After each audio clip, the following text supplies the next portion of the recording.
Hola, ¿qué tal amigos lectores de la editorial UDG de la Universidad de Guadalajara? Como ustedes saben, estos últimos días hemos hecho algunos videos muy breves para que ustedes conozcan a nuestros autores, y el día de hoy nos encontramos con Jaime Romero, ganador del Concurso Nacional de Cuento Juan José Arriola, y bueno, vamos a conocer un poquito más sobre él y sobre su obra. Hola, ¿qué tal? Soy Jaime Romero. Me gustaría hablarles ahorita primero, para empezar, sobre qué podemos encontrar en este libro. Y para esto voy a leer rápidamente uno de los fragmentos que me gustan y que sintetizan todo. Lo mágico de salir de viaje rumbo a la playa, una carretera en medio de la noche, un subversivo barrio en Iztapalapa y la oscuridad repentina en un vagón del metro son algunos de los escenarios donde los personajes emprenden su llamado a la aventura. La belleza de perder la razón, el coraje de enfrentar la adversidad y el asombro de lo inesperado son las fuerzas vitales de estas historias.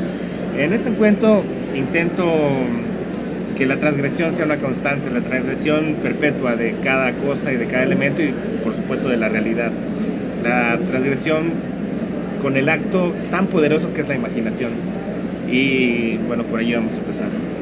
Bueno, platícanos un poquito, Jaime, cómo nace Una madrugada sin retorno. ¿Cuál es la temática principal o cuál es el hilo conductor en las obras que aparecen en los cuentos que aparecen en esta obra?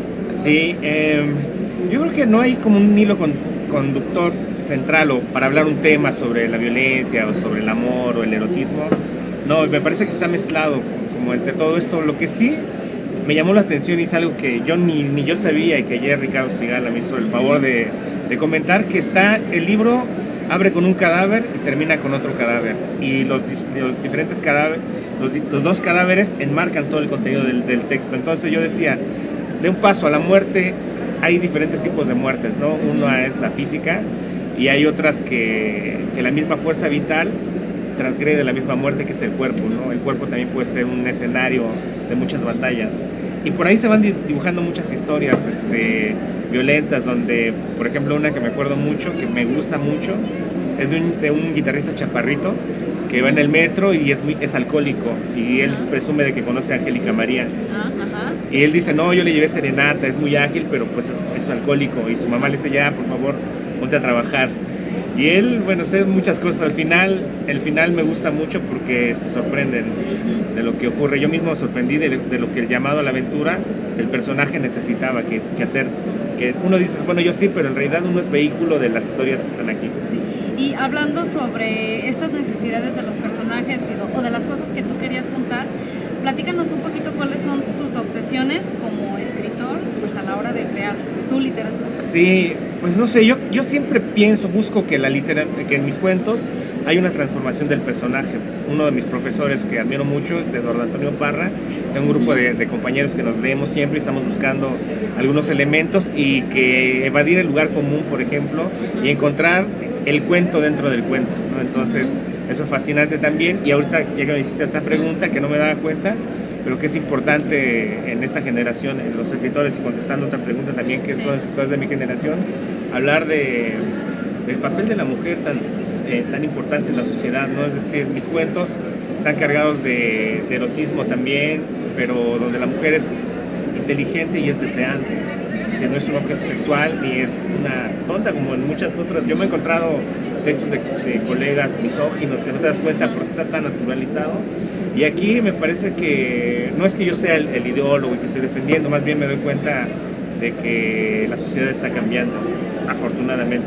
Mencionabas también algunos de tus maestros fundamentales.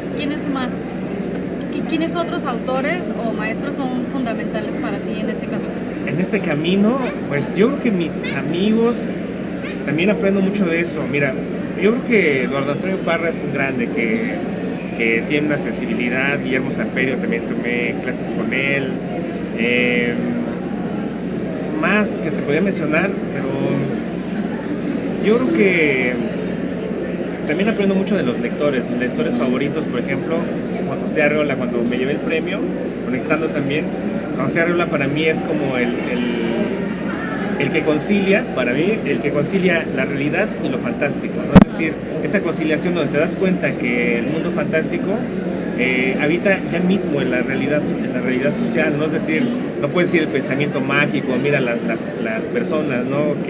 que creen en fantasmas, sino que en realidad existen. ¿Sí? El segundo cuento habla sobre un poblado en Chiapas, y allá la gente tiene otra forma de entender el mundo, es un universo de significados, y hay que tener, a mí mi literatura surge no desde mí, por eso no creo que mis cuentos sean autobiográficos, más bien soy un escritor que se fija mucho en la realidad y tengo mucha escucha y en la observación para poder entender sin juzgar. Entonces, yendo a los pueblos, como muchos de los cuentos transitan en la carretera, transitan en los puertos, transitan en la montaña, por ejemplo, en un barrio, en Iztapalapa, en el metro, en diferentes escenarios, pero todos son intento que sean desde los mismos personajes que habitan ya de por sí en este país tan diverso que es México. Y platícanos también un poquito acerca de una pregunta a los escritores de tu generación. ¿Qué cosas en común encuentras con otros autores de tu generación pues que están escribiendo temáticas, obsesiones, sí, formas de abordar las historias, o también qué es lo que los hace distintos de otras generaciones? Yo creo que yo pienso ahora que el escritor contemporáneo en mi generación también está ineludiblemente mezclado con lo que es la realidad social, ¿no? Ayer, por ejemplo, tengo un amigo que se llama Irán Rubalcaba, que con él me invitó a hacer un viaje para una prepa, y en el camino escuchamos una noticia del radio donde encontraron una cabeza de una cabeza humana, ¿no? Que parece como historia de terror. Que parece como historia de terror, y uno dice, mira lo que es, ¿no? Entonces, por ejemplo, toda la violencia, todo lo que está viniendo este devenir, te decía, de la concepción o del papel de la mujer tan necesario y tan importante en la sociedad, no solamente como ser reconocido, sino que en verdad se dirija al país y se dirijan otras formas de entender el mundo. Yo digo, feminizar la sociedad por un lado, que nos hace falta también, ¿no? Y vamos transformándonos. Yo creo que la violencia es una cosa que hay que atender, si uno piensa. Yo no creo que el escritor contemporáneo esté en su inspiración, metido con una vela y alejado del mundo. Más bien el escritor contemporáneo de mi generación, conozco algunos que están inmersos en eso, pero no faltando la sensibilidad, ¿no? Es decir, a veces la realidad social es tan fuerte que te vuelve indiferente, ¿no? Como si no, imagínate estar sentido, que tiene que ver con la psicología. Yo estudié psicología y pedagogía, y eso tiene que ver con que uno puede tener cierta sensibilidad, y no solo racionalizar, sino también sentir, ¿no? Es decir, y yo creo que a través de todo eso la observación es fundamental. Eso también es interesante. ¿Cómo relacionas tu formación como psicólogo con la creación literaria? Mira, de hecho yo estudié después pedagogía, no me considero psicólogo, de hecho desconfío de los psicólogos, perdón, pero la psicología es importantísima para mí. No los psicólogos, ya ahora uno es como, tengo más confianza en un taxista que a veces te escucha más que un psicólogo. Bueno, pero esa es otra cuestión, más bien quería decir, pero sí las ciencias, algo que me interesa muchísimo es que la literatura es una forma de conocimiento, es una forma de construir conocimiento más allá de las ciencias sociales, ¿no? Sí. Las ciencias humanas, y no se diga de las ciencias duras, ¿no? Pero la literatura tiene también su metodología, y por ejemplo mi tesis de doctorado que hice tiene como ese ensayo entre la poesía. De hecho, todos los autores que cito... ¿Y es también creación? Es creación y construcción de conocimiento, es serio, ¿no? Tiene que tener un hilo conductor. Muchísimo, y tiene que fuerte, estar contando algo. Y tiene también su comprobación y la verosimilitud. Claro. No la verdad que cuenta un cuento. Por ejemplo, a mí me dicen algunos que conocen mis cuentos, uy, ¿eso cuándo te pasó? Y dices, no, en realidad no me pasó. Son cosas que veo, que escucho, pero bueno, por allá. A lo mejor estuve cerca, pero no tanto. Y bueno, para finalizar esta breve charla, que quisiéramos que continuara mucho más, ¿qué representa para ti una madrugada sin retorno como el Premio Nacional de Cuento Juan José Arreola? Uy, no sabes, es una gran emoción. De hecho, te voy a contar, cuando yo estaba mi compañera vende mezcal, entonces estaba yo ayudándole. Cuando recibo la llamada, imagínate la emoción, ¿no?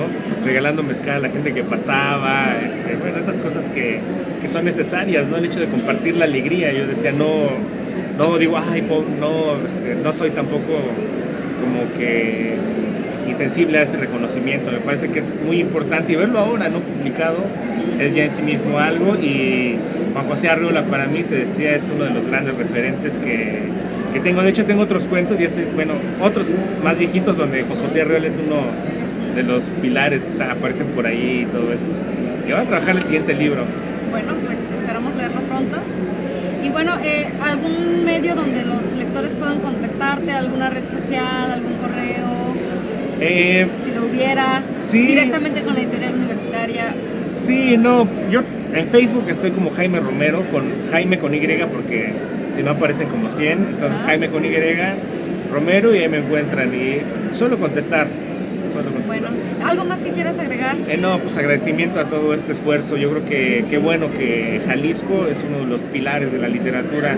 Ahora te digo que fui al centro y yo digo, la gente, ya desde el Uber hasta la gente que te vas encontrando tú misma, ¿no? La gente ahorita que estaba platicando con el muchacho, la gente está muy contenta de platicar contigo, de conversar, y que no sucede en otros lugares que la violencia se ha desbordado tanto, ¿no? Como otros lugares tristemente en el sur, en el norte, ¿no? Y aquí Jalisco también me parece que no se raja y que sigue con todo esto adelante. Me parece que es un gran esfuerzo de toda la organización y de la universidad, ¿no? Agradecimientos enormes. Pues Jaime, te agradecemos muchísimo tu presencia en esta entrevista. Yo soy Carmina Nahuatlato para la editorial UDG de la Universidad de Guadalajara. Y bueno, los invitamos a que conozcan la obra de Jaime Romero. Está aquí en el stand I-11 de la UDG. Y bueno, continuamos con la FIL porque todavía nos quedan 2 días de feria. Gracias.